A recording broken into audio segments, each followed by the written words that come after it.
के बाद उनकी चंद्रा स्वामी से मिलकर के सोनिया जी ने हत्या करा दी और उसकी आज तक जांच नहीं हुई, उसको दबा दिया गया। तो ये कांग्रेस के इसी तरह सिंधिया जी के प्लान को क्रैश कराया गया। तो कांग्रेस के अंदर कोई भी अगर इस गांधी नेहरू परिवार के सामने आता है तो ये कहीं ना कहीं बाहर की विदेशी ताकतों से मिलकर के या देश के अंदर आतंकवादियों से मिलकर उन नेताओं की हत्या कराते हैं। तो मैं माननीय गृहमंत्री जी से ये अपील करता हूँ कि वो तुरंत वहाँ की सरकार को बर्खास्त करें, उनको जो बंधक विधायक है उनको छुड़ाया जाए, नहीं तो ये सचिन पायलट साहब की और विधायकों की हत्या कांग्रेस करा सकती है। नमस्कार, स्वागत है आप सभी का हुंकार 24/7 न्यूज में और मैं हूं आपके साथ हिमांशु उपाध्याय।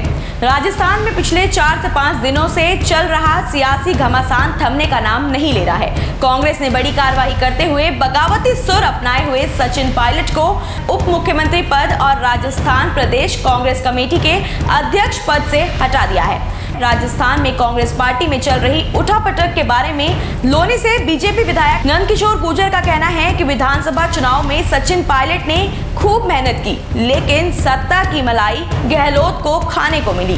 साथ ही नंदकिशोर गुर्जर ने कहा कि जिस तरह से सचिन पायलट के पिता राजेश पायलट को कांग्रेस ने मरवा दिया था, उसी तरह सचिन पायलट को भी कांग्रेस मरवा सकती है, इसीलिए उनकी सुरक्षा की जाए। देखिए, राजस्थान के अंदर जो चल रहा है लोकतंत्र में, मैं समझता हूँ कि उससे ज़्यादा खराब बात नहीं हो सकती।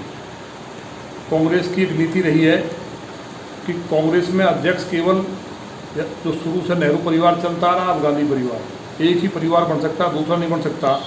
इसी तरह से माधव राव जो सिंधिया जी हमारे मध्य प्रदेश के नेता थे और कांग्रेस में बहुत ईमानदार और बड़े नेता थे, उनके बेटे के साथ किया गया, ज्योतिरादित्य सिंधिया के साथ। अब सचिन पायलट साहब राजेश पायलट जी के पुत्र हैं। राजेश पायलट जी को पूरा हिंदुस्तान गरीब किसान मजदूर और मजलूमों का मसीहा के रूप में देखता था, लेकिन सोनिया जी ने जिस तरह चंद्रा स्वामी प्रकरण हुआ, उन्होंने कांग्रेस के अंदर भ्रष्टाचार की और लोकतंत्र की बात को उठाया।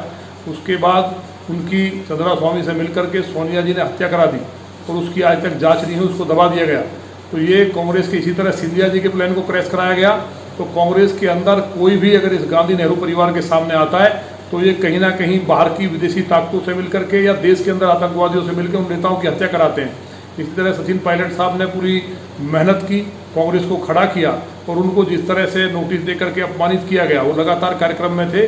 तो कांग्रेस के अंदर जो लगता है कि प्रतिभाएं बढ़ रही हैं, वो जो राहुल गांधी जी या प्रियंका जी के सामने आ सकते हैं, उनको या तो समाप्त कराया जाता है या उनको राजनीतिक रूप से समाप्त किया जाता है।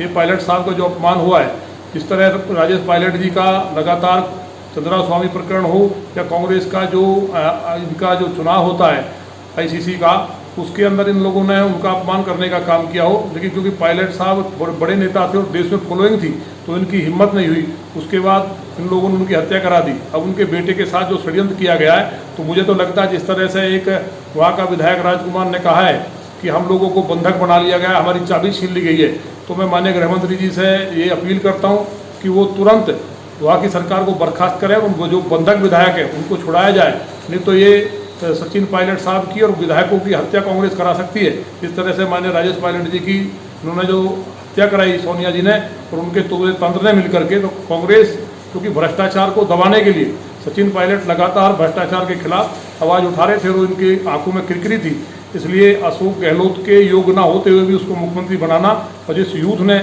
पूरे राजस्थान के अंदर कांग्रेस को खड़ा किया और सरकार को बनाया, उसको पीछे करना ये कांग्रेस की मानसिकता रही है। तो मुझे उम्मीद है कि बहुत जल्दी वहाँ का जो नाटक चल रहा है, पायलट साहब को सुरक्षा दी जाएगी और वहाँ की सरकार को हटा करके दोबारा से, मेरा ये मांग भी है उस पत्र में कि वहाँ पार्लियामेंट के विधानसभा के अंदर वहाँ सारे विधायकों को बुला करके शक्ति परीक्षण करा लिया, वोटिंग करा ली जाए, तो जिसकी सरकार होगी लोकतांत्रिक सरकार हो जाए। और वहाँ की सरकार अलपत में है और ये अशोक गहलोत भी मानते हैं, उनके जो बंधक विधायक है वो लगातार बयान दे रहे हैं, तो उनकी सुरक्षा की जाए और वहाँ तुरंत बुला करके सदन के अंदर माननीय गवर्नर साहब वहाँ सदन के अंदर बहुमत का परीक्षण करा ले और वहाँ सरकार का गठन करें। तो अब ये देखना आगे बहुत दिलचस्प होगा कि सचिन पायलट अब कौन सी पार्टी को ज्वाइन करते हैं या फिर वो अपनी खुद की पार्टी बनाते हैं। इसी तरह की तमाम जानकारी के लिए बने रहिए हुंकार 24/7 न्यूज के साथ। धन्यवाद। अपने शहर की लेटेस्ट खबरों के लिए चैनल को सब्सक्राइब करें और बेल आइकन को दबाएं।